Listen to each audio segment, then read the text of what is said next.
નમસ્કાર, આપ જોઈ રહ્યા છો મંતવ્ય ન્યૂઝ અને સીધો સંવાદ સાથે હું છું લખમા। તો ફરી એકવાર એ જ મુદ્દો લઈને આવ્યા છીએ જેમાં ભાજપનું ઓપરેશન લોટસ એ ખીલી રહ્યું છે। અનેક મોટા નેતાઓ જેમાં જોડાઈ રહ્યા છે। ગુજરાત, મહારાષ્ટ્ર, મધ્યપ્રદેશ, રાજસ્થાન સહિતના ઘણા જ રાજ્યોમાં વિપક્ષી નેતાઓ પોતાની પાર્ટીને અલવિદા કહી રહ્યા છે અને ભાજપમાં જોડાઈ રહ્યા છે। તો બીજી તરફ ભાજપમાં લોકસભાની તૈયારીઓનો ધમધમાટ પણ શરૂ થઈ ચૂક્યો છે। કમલમમાં ભરતી મેળો ચાલી રહ્યો છે અને નેતાઓ કેસરિયા કરી રહ્યા છે। ત્યારે શું વિપક્ષ પોતાના નેતાઓને રોકી શકવામાં સફળ થશે કે પછી ભાજપ ફરી એકવાર બાજી મારી જશે? ભાજપે આવનારી ચૂંટણી માટે એક નવો સૂત્ર પણ આપી દીધું છે। તો આજ મુદ્દે કરીશું આજનો સીધો સંવાદ।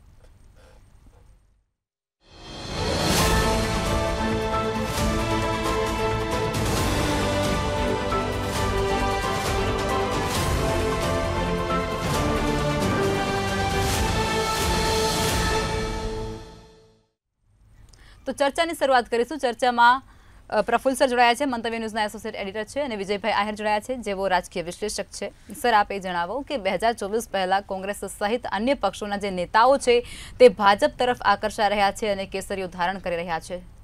શું કહેશો આ મુદ્દે આપ? લખમાં જેમ જેમ ચૂંટણી નજીક આવતી જાય છે એમ કોંગ્રેસ સહિત જે વિરોધ પક્ષો છે એના ચૂંટાયેલા પ્રતિનિધિઓ અને સંગઠનના હોદ્દેદારોની દોટ ભાજપ તરફ વધતી જાય છે। આના ઘણા બધા કારણો છે। કારણોમાં પછી આપણે જઈએ। તમે જુઓ કે ગુજરાતની વાત કરીએ તો ગુજરાતમાં આ વખતે સૌથી ઓછા કહેવાય ને એવા માત્ર કોંગ્રેસના 17 ધારાસભ્યો ચૂંટાયા હતા, એમાંથી 2 જતા રહ્યા। આમ આદમી પાર્ટીનો 1 ધારાસભ્ય જતો રહ્યો। એટલે તમે જુઓ, અને હજી કેટલાયના નામો ચાલે છે। પછી તમે આ જ ક્રમમાં જુઓ તો છત્તીસગઢ છે, મહારાષ્ટ્ર છે, મધ્યપ્રદેશ છે, રાજસ્થાન છે, બધાના જે છે એ બીજા પક્ષના ધારાસભ્યો ભાજપ તરફ ખેંચાઈ રહ્યા છે। તમે મધ્યપ્રદેશની વાત કરો તો કમલનાથનું નામ હમણાં મીડિયાની અંદર જોરશોરથી ઉછળી રહ્યું છે। થોડી વાર હા કહે છે, થોડી વાર ના કહે છે, કારણ કે રાજકારણમાં કશું જ નિશ્ચિત હોતું નથી। ના કે એમાં ઘણી વખત હા સમાયેલી હોય છે। એટલે આપણે કશું ના કહી શકીએ કે આજે એણે ના પાડી છે તો કાલે નહીં જાય એમ। કમલનાથ એમના પુત્ર અને કેટલાક ધારાસભ્યો સાથે ભાજપમાં જોડાવા માટે ઉત્સુક છે। 2 દિવસથી મનીષ તિવારીનું નામ એ ઉછળ્યું છે। એટલે તમે જુઓ કે આ જે જાવનની પ્રક્રિયા છે એ એકદમ તેજ થઈ જાય છે। આ પહેલાંની વાત તમે જુઓ ને તો જો પ્રણવ મુખર્જી છે એ કોંગ્રેસનો સૌથી મોટો ચહેરો હતો, એને ભાજપે રાષ્ટ્રપતિ બનાવ્યા અને જેને કારણે એ કોંગ્રેસથી વિમુખ થઈ ગયા। કપિલ સિબ્બલ મોટું નામ, એ પણ કોંગ્રેસથી વિમુખ થઈ ગયા। ગુલામ નબી આઝાદ એ પણ વિમુખ થઈ ગયા। હવે તમે જુઓ કે એક પછી એક જે નેતાઓ છે કે જે ગાંધી પરિવારની નજીકના હતા એ જ બધાએ ધીરે ધીરે વિખરાતા જાય છે। બીજી તરફ તમે ઇન્ડિયા ગઠબંધનની વાત કરો તો એમાં પણ તિરાડો પડી ગઈ છે। સૌથી પહેલાં એને જે કન્વીનર હતા, જેણે આ આખું શંભુ મેળો ભેગો કરનાર મુખ્ય વ્યક્તિ હતી, એ નીતિશ કુમાર જ જતા રહ્યા। બીજી બાજુ જે કેજરીવાલ છે, મમતા બેનર્જી છે, અખિલેશ છે, એ સૌથી જૂની પાર્ટી કોંગ્રેસને ઓછી બેઠકો આપવા માટે આજે પણ દબાવી રહ્યા છે। એટલે આ જે આવન જાવનનો ખેલ છે એ એકદમ તેજ થઈ ગયો છે। ભાજપ છે એ 370 બેઠક અને એનડીએની 400 બેઠકો અમે લોકસભામાં જીતીશું એવું છાતી ઠોકીને જાહેરમાં કહે છે। કોંગ્રેસ કેમ કશું નથી બોલી શકતી? કેમ કે કોંગ્રેસમાં આત્મવિશ્વાસ નથી। એ આત્મવિશ્વાસ નથી, એને કારણે એક હતાશાનું વાતાવરણ પેદા થયું છે। રાહુલ ગાંધી છે એ યાત્રા કાઢે છે, યાત્રામાં લોકો જોડાય છે, ટોળે ટોળા દેખાય છે, પરંતુ આ ટોળા છે એ મતની અંદર પરિવર્તિત થશે કે નહીં એ કોઈ કહી શકે એવું નથી। એની સામે સૌથી મોટો પ્રશ્નાર્થ મુકાયેલો છે। હવે આ જે પોતાની મૂળ પાર્ટી જેમાંથી ચૂંટાયેલા હોય, જેના સિમ્બોલ ઉપર ચૂંટાયેલા હોય, જેને લોકોએ એ સિમ્બોલ જોઈને મત આપેલા હોય, એ ભાજપ તરફ શા માટે જાય છે? કોંગ્રેસમાંથી ભાજપ તરફ શા માટે જાય છે? આના જો તમે મુખ્ય કારણોનું એનાલિસિસ કરો ને તો એક કારણ સૌથી પહેલું એ છે કે કોંગ્રેસમાં અવગણના। ઘણા બધા લોકો એવા છે કે જે કામ કરે છે છતાં એનું ના આવતું હોય ને એકાબીજી જૂથવાદના કારણે એક નેતાની આગળ પાછળ ફરવાવાળાને હોદ્દા મળી જાય। બીજું મુખ્ય કારણ છે સત્તા લાલસા. ભાજપ પાસે આજે સત્તા છે, કોંગ્રેસ પાસે વર્ષોથી સત્તા નથી. હવે માણસ છે એ કંઈ જે કોઈ નેતા છે એ કંઈ સેવા કરવા માટે રાજકારણમાં નથી આવતો, સત્તા અને સંપત્તિની લાલચ એને ત્યાં ખેંચીને લાવે છે. હવે સત્તાના જો ફળો ચાખવાના ના મળે તો એ સત્તા તરફ આકર્ષાય, એટલે સત્તા લાલસાના કારણે ત્યાં જતા હોય એ એક બીજું મુખ્ય કારણ છે. ત્રીજું છે કે કોંગ્રેસ પાસે ચૂંટણી જીતવાની કોઈ આક્રમકતા નથી, કોઈ નીતિ નથી, કોઈ નેતા નથી, કે કોઈ એવું પરિબળ નથી દેખાતું, સંગઠન પણ એટલું તાકાતવાળું નથી દેખાતું, જેને કારણે એક હતાશા પેદા થઈ છે. અને હતાશાના ફળ સ્વરૂપ લોકો વંડી કૂદી અને ત્યાં જતા રહેશે. અને સૌથી મોટું કારણ છે ભ્રષ્ટાચાર. જે નેતાઓ ભ્રષ્ટાચારમાં લિપ્ત હોય એ પછી કોંગ્રેસના હોય કે આના મહારાષ્ટ્રની અંદર વિરોધ પક્ષની પાર્ટીના હોય, જે લોકોએ ભ્રષ્ટાચાર કર્યો છે એને ઈડી અને સીબીઆઈનો ડર છે, એ ડર એને વંડી કૂદવા માટેનું પ્રોત્સાહન પૂરું પાડે છે. એટલે આ જે છે એ હું માનું છું ત્યાં સુધી મારી દ્રષ્ટિએ મુખ્ય કારણો છે. અને પછી પક્ષ છોડ્યા પછી એમ કહે છે કે આ પક્ષે મને કંઈ આપ્યું નથી. જેને રાજ્યસભામાં 2-3 વખત મોકલાય એ લોકો એમ કે મને કાંઈ મોકલે નહીં, જેને પ્રમુખ બનાવ્યો હોય એમ કે મને કાંઈ આપ્યું નથી. એટલે એ અને પરિવારવાદની વાત એમને પક્ષ છોડ્યા પછી યાદ આવે છે કે અહીંયા તો પરિવારવાદ ચાલે છે, અહીં તો એક જ પરિવારનું શાસન છે. એટલે આખું એ બધું છે એ મૂળ સત્તા લાલસા અને ભ્રષ્ટાચાર કર્યો હોય તો ડર, આ બે વસ્તુ મુખ્ય છે. શરદ પવારની પાર્ટીના જે લોકો ગયા હતા એ આવી બધી ડરના કારણે ગયા હતા. બીજે દિવસે એ લોકો એકદમ નિર્દોષ થઈ ગયા. એટલે આ બધા ડર છે એ પણ કામ કરે છે ને સત્તા લાલસા કામ કરે છે. જી બિલકુલ, ચોક્કસથી. વિજયભાઈ, આપ એ જણાવો કે કોંગ્રેસના વર્ષો જૂના અને મોટા નેતાઓ જેવા કે કમલનાથ જેવા અનેક નેતાઓ છે તે ભાજપમાં જોડાયા તેવા સમાચાર કેમ વહેતા થતા હોય છે? તમારા મત મુજબ જણાવો. જો લખમાં હ્યુમન નેચર એવો છે કે તમારે એની જોડેથી જો કોઈ પણ કાર્ય કરાવવું હોય તો એ બે ટૂલથી જ તમે કરાવી શકો. ઇંગ્લિશમાં એને એમ કહે છે કે there is a way to get the things out of the person, either by the stick or by the carrot. એટલે ક્યાં તો લાકડીના ભયથી, નહીં તો ગાજરના લાલચથી માણસ જોડે તમે જે ધારો એ કરાવી શકો. તમે નાના બાળકનું જ ઉદાહરણ લઈ લો. જો નાના બાળક જોડે તમારે કોઈ કામ કરાવવું હોય તો આઈધર તો તમે એને ચોકલેટની કે કોઈ એની પ્રલોભનવાળી વસ્તુની લાલચ આપો તો તમે ઈચ્છો એની જોડે કરાવી શકો. અને જો એ ના કરે, વિજયભાઈ થોડું સુધારું, હા, કે અંગ્રેજીમાં બે જ હશે, ડર અથવા લાલચ. હા, આપણે ત્યાં 4 છે, શામ, દામ, દંડ, ભેદ. હા, એ વાત સાચી છે. એ કૌટિલ્યનું જે સામદામ, એટલે આપણે ત્યાં 4 રસ્તા છે, 4 રસ્તા, અંગ્રેજોમાં 2 રસ્તા છે. એટલે એકદમ સંક્ષિપ્તમાં કહીએ તો આ 2 રસ્તા છે. બાળકને તમે ભયથી તમે એને મારના કે બીજા કોઈ ભયથી જે કામ કરાવી કરી શકો. માણસ નોકરી કરતો હોય તો એનો બોસ પણ એને આઈધર તો પરફોર્મન્સ રિવ્યૂના બોનસની લાલચે કંઈ કામ જે કરાવવું એ કરાવી શકે, નહીં તો પછી એને ભયથી કે ભાઈ તમે કામ નહીં કરો તમને છૂટા કરી દેવામાં આવશે. એટલે આ બેઝિક ગુણધર્મ છે, માણસની આ પ્રકૃતિ છે. અને રાજકારણીઓ પણ આ બેઝિક ગુણધર્મો ઉપર જ ચાલે છે. તમે જુઓ, જે પોલિટિક્સમાં હોય છે, પોલિટિશિયન્સની શેલ્ફ લાઈફ બહુ ઓછી હોય છે અને એમનું કેરિયર છે ને એ ખૂબ જ વિમ્સિકલ હોય છે. એક ક્ષણે એ લોકો સત્તાની ખુરશી ઉપર બેઠા હોય અને જેવા ત્યાંથી ઉતરે ત્યાં પછી કોઈ એને ભાવ પૂછવાવાળું હોતું નથી. ઘણા બધા નેતાઓ, છેલ્લી ચૂંટણીમાં મધ્યપ્રદેશના સીએમજી હતા શિવરાજસિંહ ચૌહાણ, એ પોતે એમની હૈયાવરાળ એમનું મુખ્યમંત્રી પદ ગયું પછી પોતે કીધું કે ભાઈ ક્ષણમાં તમે રાજા અને પછી ઘડીભરમાં તમે રંગ થઈ જાઓ. એનું જ નામ સત્તા કહેવાય. એટલે રાજકારણીની અંદર હંમેશા એક આમ હૃદયમાં અજંપો હોય છે કે ભાઈ આપણે બધું મેળવી લઈએ, જ્યારે આપણો સમય સુસંગત હોય ત્યારે આપણે કરી લઈએ. હવે તમે કીધું કે ભાઈ આ મોટા મોટા દિગ્ગજ નેતાઓ એ કેમ જાય છે?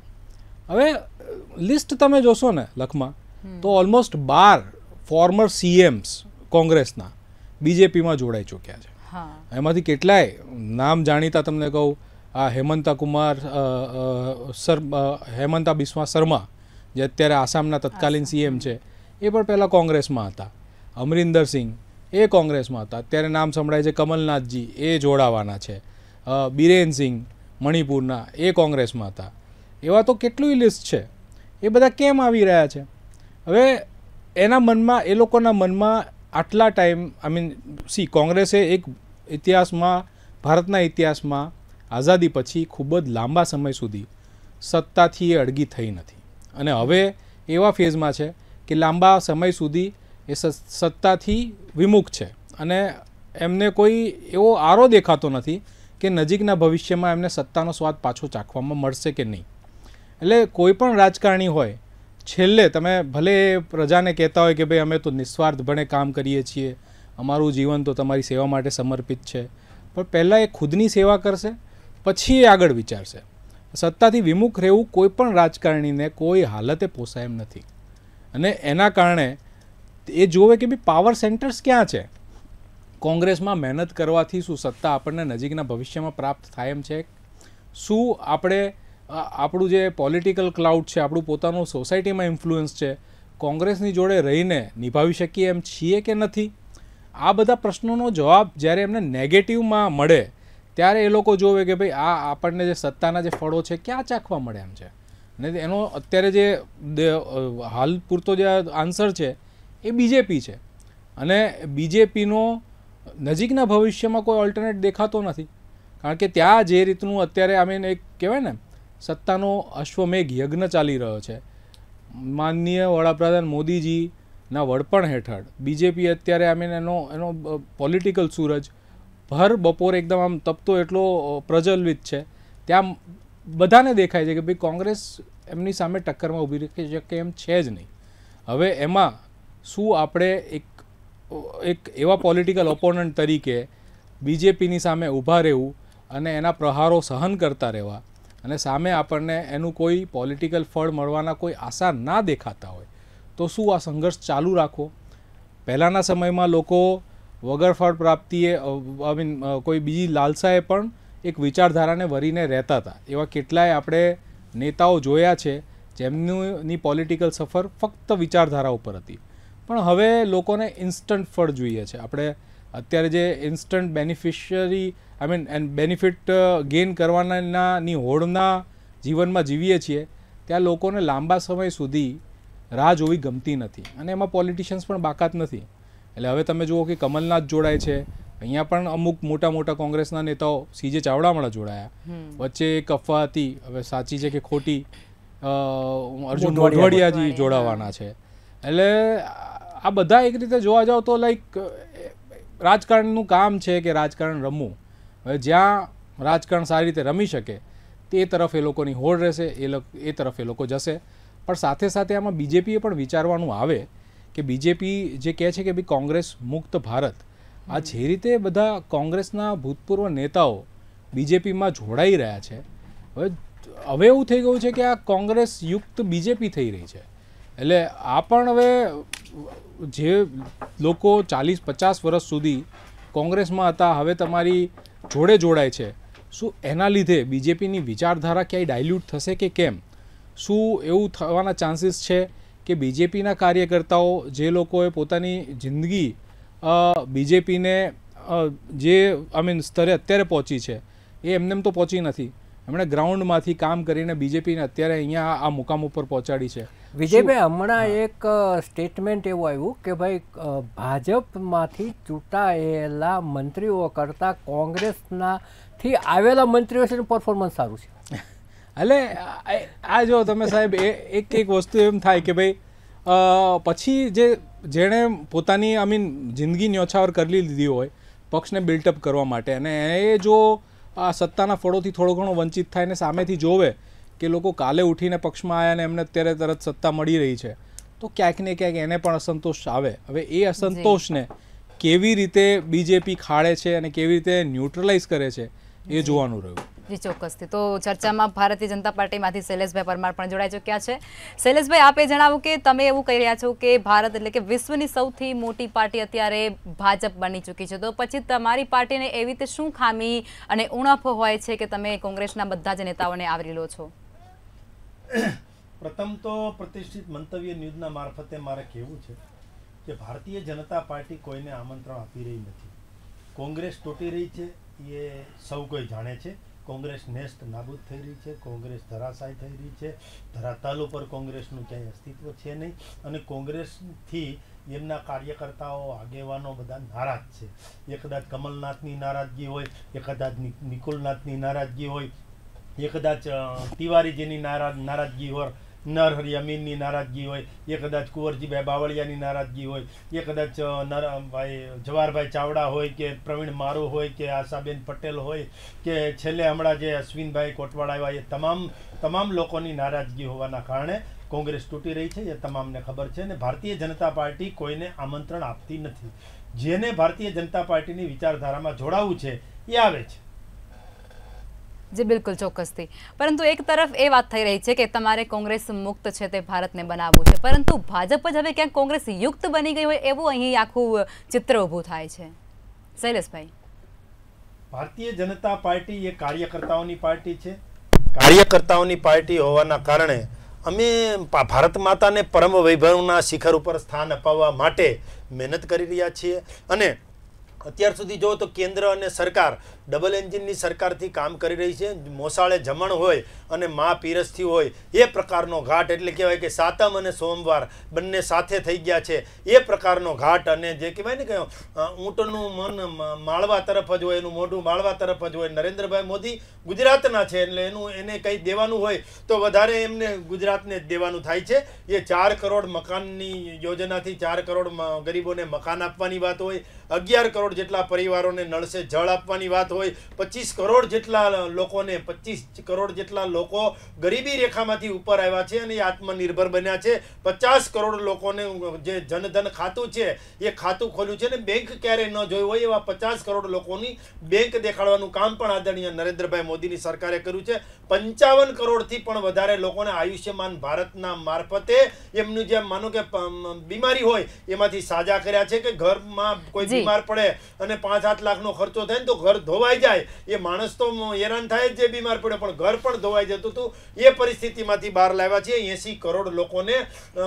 જી શૈલેષભાઈ, આ તમામ કાર્યો તમે ગણાવી રહ્યા છો તે તમામ કાર્યો સરાહનીય છે, તમામ કાર્યો સરાહનીય છે. પરંતુ મારો પ્રશ્ન તમને એવો હતો કે આ જે નેતાઓ જે છૂટી રહ્યા છે કોંગ્રેસમાંથી કે વિપક્ષમાંથી, તે બધા તમે ભાજપમાં આવરી લો છો, તો ભાજપ જ ક્યાંક કોંગ્રેસ યુક્ત નહીં બની જાય?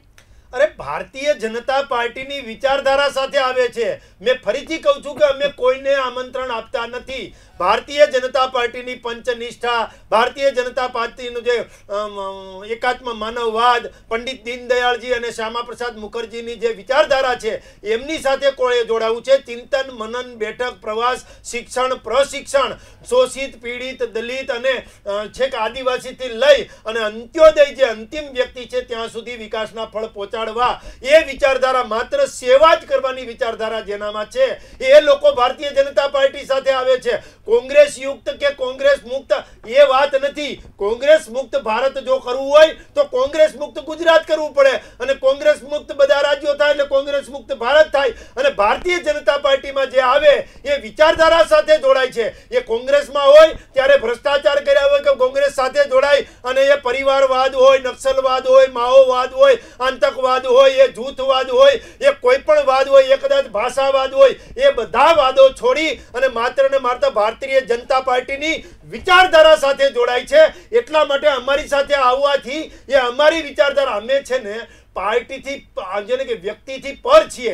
વ્યક્તિથી બડી વ્યક્તિ છે બડા પાર્ટી और પાર્ટી છે બડા દેશ છે. એ પ્રકારનું અમે કામ કરીએ છીએ ને અમે સૌનો સાથ, સૌનો વિકાસ, સૌનો વિશ્વાસ, સૌનો પ્રયાસ, સર્વગ્રાહી, સર્વસ્પર્શીય, સર્વવ્યાપી અને સર્વ સમાવેશક પાર્ટી ચલાવીએ છીએ. એટલે આમાં તમામ લોકો આવી શકે. અને આ તો દરિયો છે ભાઈ, આમાં બધા આવતા હોય તો જે અમારી સાથે આવે એ વ્યક્તિને પણ અમારે મહત્વ આપવું પડે. એટલા માટે મહત્વ આપીએ. કેટલાય કોંગ્રેસના લોકો છે એ ગુજરાત સરકારમાં મંત્રીઓ છે, પરંતુ એ કામ કરે છે ભારતીય જનતા પાર્ટીની વિચારધારા પ્રમાણે. જે સજ્જન, સરળ, સૌમ્ય, કસાયેલા અને ઘડાયેલા મૃદુ પણ મક્કમ મુખ્યમંત્રી ભૂપેન્દ્રભાઈ પટેલ જે પ્રકારે સરકાર ચલાવે છે તો એ સરકારની સાથે આ લોકો ચાલે છે. અને અમે કહીએ છીએ કે જેને અમે લઈએ છીએ એની સાથે કોઈ કમિટમેન્ટ નથી કરતા, વચન નથી આપતા. એ તો આવે છે કારણ કે એની માતૃ સંસ્થા કોંગ્રેસ છે એ છોડી રહ્યા છે એટલે છોડીને આવ્યા છે. પછી અમે બોલ તો કોંગ્રેસે આત્મમંથન કરવું પડે કે આપણા છોકરાઓ આપણું ઘર શા માટે છોડે છે, આપણા ઘરમાં કંઈક સળગે છે, આપણા ઘરમાં કંઈક વાસ આવે છે, આપણા ઘરમાં કંઈક અવમાનના થાય છે, આપણા ઘરમાં જે છોકરા છે એનું અપમાન થાય છે, એનું મૂલ્ય રહેતું નથી, એટલે ત્યાંથી છૂટે છે. અને બીજી કોઈ પાર્ટી સારામાં સારી એમને દેખાતી હોય તો એ ભારતીય જનતા પાર્ટી છે. એટલે ભારતીય જનતા પાર્ટીમાં જે રીતે નરેન્દ્રભાઈ મોદીએ વિશ્વમાં ડંકો વગાડ્યો છે, આત્મનિર્ભર ભારતની સાથે આપણે જે વિશ્વમાં જે રીતે આપણો ગ્રાફ ઊંચો લઈ જઈ રહ્યા છીએ એ જ બતાવે છે કે અત્યારે બધા ભાજપમાં જોડાય છે. અને ભાજપમાં જોડાય એટલે ભાજપની વિચારધારા પ્રમાણે એને ચાલવાનું હોય. જી બિલકુલ, ચોક્કસથી. વિજયભાઈ, આપ એ જણાવો કે દર વખતે ચૂંટણી આવતી હોય છે અને દર ચૂંટણીમાં મોદી સાહેબના ચહેરા ઉપર વોટ મળતા હોય છે, એ બધા જાણતા હોય છે, પરંતુ કોઈ એક વ્યક્તિ ઉપર ભારણ મૂકી અને આખી પાર્ટી ચલાવવી એ લાંબા સમયે તો નુકસાનકારક જ સાબિત થશે ને? જુઓ, ઓબ્વિયસલી બીજેપી જોડે એક પોપ્યુલર ચહેરો છે માનનીય નરેન્દ્રભાઈ મોદીના સ્વરૂપે કે જે વોટ પુલ કરે છે.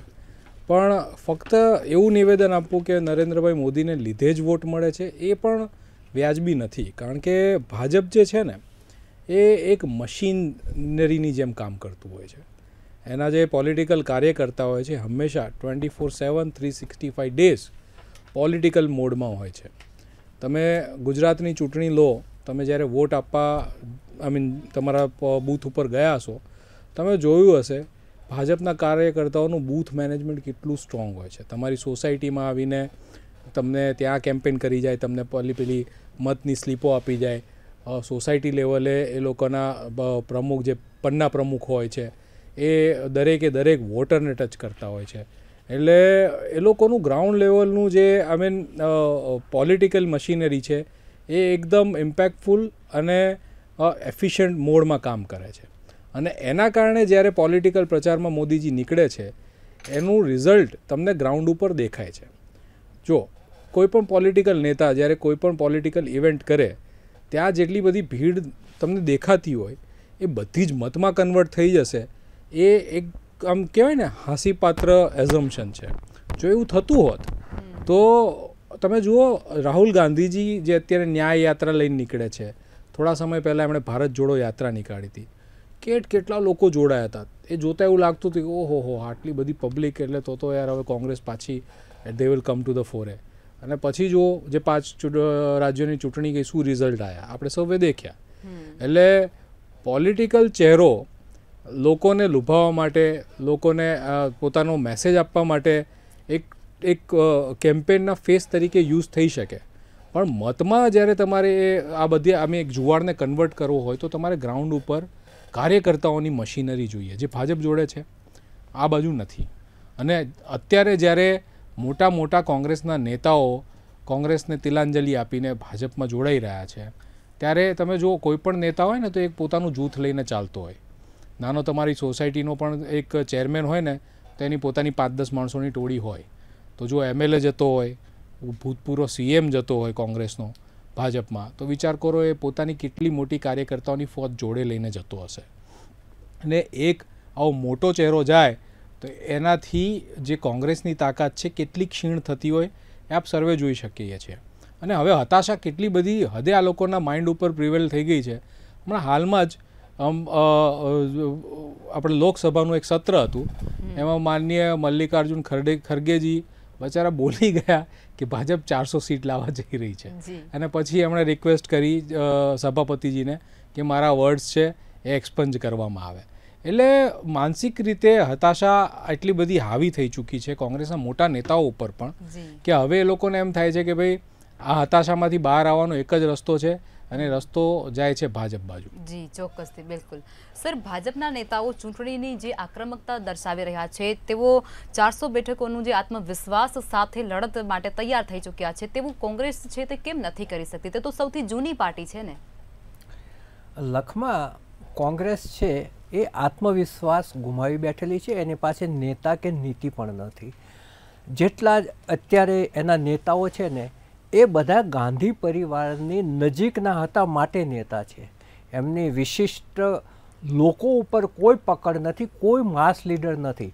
આજે ભાજપ છે ને એ કેડર બેઝ પાર્ટી છે અને એ કેડરમાંથી નેતા ઉપર આવેલો હોય છે, એટલે એનો જે માસ ઉપર છે ને આજે પકડ હોય છે. આજે શા માટે નરેન્દ્રભાઈ મોદીને એમ કહેવામાં આવે છે કે જે વિસ્તારમાં પ્રચાર કરવા જાય ત્યાંની સીટ અંકે થઈ જાય?